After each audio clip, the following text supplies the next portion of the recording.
Chapter 106. The world seemed to freeze as a chilling silence descended on Mount Hua. No one could open their mouths, and no one thought to move. Those who knew martial arts couldn't speak because they understood just how incredible the spectacle before their eyes was. Even those who didn't know martial arts recognized that something extraordinary had happened just now. Sama Seung looked at Chongmyung with trembling eyes. With just basic swordsmanship, he overpowered Yubek without being hit a single time. Those consecutive movements smoothly flowed together like water. Yubek, who was caught within, couldn't counter. Would it have been possible for me to do the same? Sama Seung couldn't immediately answer the question that popped into his head. Subduing Yubek in an instant was something Sama Seung could do. However, only using a basic sword technique to subdue an opponent without giving them a chance to counterattack was different. Even if someone twice as strong as Sama Seung came, it couldn't be guaranteed that he would perform at the level of Chongmyung.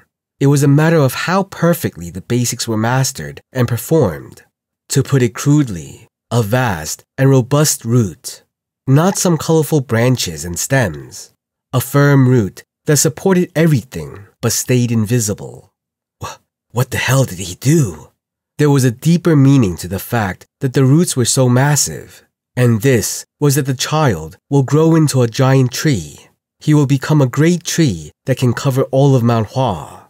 At that moment, a cold voice penetrated Sama Seung's mind. Next, Sama Seung's eyes trembled as he looked at Chongmyung. The cold eyes made one sink into the abyss, with his sword pointed to the Jongnam sect. He must be stopped. This fight was fine, but if Chongmyung grows in the future, everyone will be covered under this child's shadow one day. Right, it would be just like when the Plum Blossom Sword Saint roamed about in the past. Elder! Only then did Sama Seung come to his senses, and after looking at his disciples, he clenched his teeth and thought, who should I send? It was then Jong So-han growled and glared at Chongmyung. Elder, I will go. I will take him down and teach Mount Hua a lesson. One could only see as much as they knew. Chongmyung's strength was unknown to the Jongnam sect's disciple. Jong So-han didn't understand what he was facing. What should I do? Sama Seung was a bit worried. So-han. Yes, Elder. Don't lose easily. Tire him out. What? Do what you are told. Jong So-han looked at the elder with a puzzled expression and nodded. I will do as the elder commands. Go. Yes. Jong So-han grabbed his wooden sword and moved. Jin Gum-ryung, who was silent till then, spoke. Elder, it might be difficult to say, but... Sama Seung turned his gaze to Jin Gum-ryung. Seeing his face, Jin Gum-ryung flinched and stepped away without realizing it. It was cold. A face that was so cold he could feel his bones chilling. Sama Seung turned away his glare. Jong So-han took a deep breath. I'm not being careless. I don't understand my opponent, and I'm not overconfident. If he could do his best, the child would lose. If he was careless like Yubek, then horrible things could happen. I commend you for defeating Yubek, but I am... The words found themselves trapped within his throat, his mouth, which unable to speak and couldn't move. Silence. Chongmyung, who was standing in front of him, seemed to slowly be melding into his surroundings. Jong So-han began to feel an oppressive sinking feeling. This? He didn't realize it while standing in the crowd. However, Chongmyung's aura was something he never faced before. Not even Jin Gum-ryung or their teacher could give him this feeling. He gulped at the thought as his muscles tensed. His instincts were screaming that it was dangerous just by looking at Chongmyung in front of him. Chongmyung's half-hearted eyes calmly observed him. At that moment, without realizing it, Jong So-han took his stance. All the thoughts inside his head disappeared. It felt like only he and Chongmyung existed in this world. At that moment, Chongmyung took a slow step. Although everyone could see that it was a slow step, Chongmyung's body reached Jung So-han instantly. He firmly exerted force on the ground through his legs.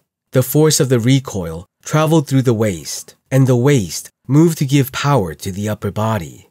As if absorbing that force, the sword swung ferociously. Bang! Nothing fancy. Power, speed, accuracy, just the basics. The sword's power that faithfully adhered to the basics ascended beyond the basics. Jung So-han's legs trembled. As Chungmyeong advanced one step ahead, Jung So-han's posture crumbled, and he lost balance as his body twisted with a muffled sound. No! And that was it. Jung So-han's eyes saw the wooden sword falling toward his head. There was fear and shock in his eyes. Unbelievable! Kwang! Jung So-han fell to the floor, blood dripping. This sword. Just this sword. The second greatest of Jungnam's second-class disciples, Jung So-han, was defeated with a single strike to the head. Everyone witnessing this stood aghast in shock. Receiving these shocked gazes, Chungmyeong softly spoke. Next, he just silently looked at the Jungnam sect. Now, the Jungnam sect seemed to finally understand. Their faces went stiff as if they had seen a ghost. Not yet. It was too early to be surprised, because Chungmyeong still had more to show. He had no intention of being content with just this. Considering what the Jungnam sect did to Mount Hua, such a defeat was nothing but a light punishment. Today, here, Chungmyeong would leave an indelible mark on the Jungnam sect. As long as Mount Hua survives in this world, and as long as the Jungnam sect exists, this day will remain a stigma in their sect's history. You did something you shouldn't have done. Mount Hua gave everything to save the world. Despite Chungmyeong's dissuasion, his Sahyongs all gave up their lives for the sake of the world. And what was the cost? Shit! The anger that had been suppressed turned into a cold flame that burned in Chungmyeong's chest. In the world we protected, the Jungnam sect was there. Instead of repaying the favor, the Jungnam sect stole the Plum Blossom sword technique and despised Mount Hua. Now, they were even trying to destroy it. Well, everyone endured it till now. Chungmyeong kept control of himself. Several times a day, he felt his broken heart ache. Finally, he didn't need to hold back the anger he'd been suppressing anymore. Next, when Chungmyeong sharply shouted, the disciple of the Jungnam sect shuddered. A few came forward and carried Jung So-han away. One of them remained with a stiff face and stood facing Chungmyeong with the sword. I've already shown off the equilibrium of 6, then let's move on to the next technique. Chungmyeong retook his stance. A groan that seemed to breathe in sounded from behind him. Falling flower sword! After taking the basic form, Chungmyeong raised his sword and aimed it at the foe in front of him, and sprinted ahead. It's different. Jogul clenched his fist. Chungmyeong's movements changed completely. They weren't serious and concise like what had been previously shown. These were sharp movements like wind blowing through a canyon. Just by changing the sword technique, his entire bearing changed. How could one man have such perfect execution? Flowers blooming on an old tree along the cliff seemed to be swept away by this violent wind. Swish! A completely incomparable speed to Chungmyeong's previous technique was displayed. Such a formidable attack when flying towards the disciple from the Jungnam sect. Kang! The moment it seemed to be blocked, the sword was recovered faster than it stabbed, and then continued the assault again and again. What? Kwang! The sword that was blocked quickly retreated back.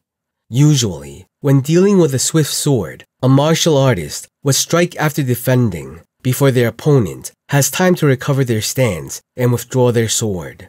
That was the trick. However, the Jungnam sect's disciple had no way to counterattack despite knowing that. The moment he tried to attack, Chungmyeong's retrieved sword would stab again. Faster. Even faster. Sometimes, the sword would just brush past the shoulder. But even so, that light contact felt like it had enough destructive force to crush the bones. The Jungnam sect's disciple couldn't find a proper way to deal with the attack and recklessly decided to swing his sword. No, He tried to. Pak! Chongmyung's sword struck his throat before he could even place strength in his hand. Grr! The disciple collapsed on the spot. Thud. Chongmyung looked at the fallen disciple and said, "Next." Yunjong seemed deflated as he gasped. That is the falling flower sword? Different. It was different from what he or Jogul did. If the equilibrium of 6 was loyal to the basics, then this sword technique centered on pleasure and was the core of Mount Hua's swordsmanship. Chongmyung was now showing them. This is the true falling flower sword. This is Mount Hua's sword. Falling flower sword. The sword they learned. To be honest, Yunjong never thought that Mount Hua's sword technique could be as good as the Zhongnam sect's. Even though swordsmanship wasn't everything, Mount Hua's martial arts tended to fall a bit short if it was evaluated calmly. So far, Yunjong, no. That was what all the third-class disciples thought.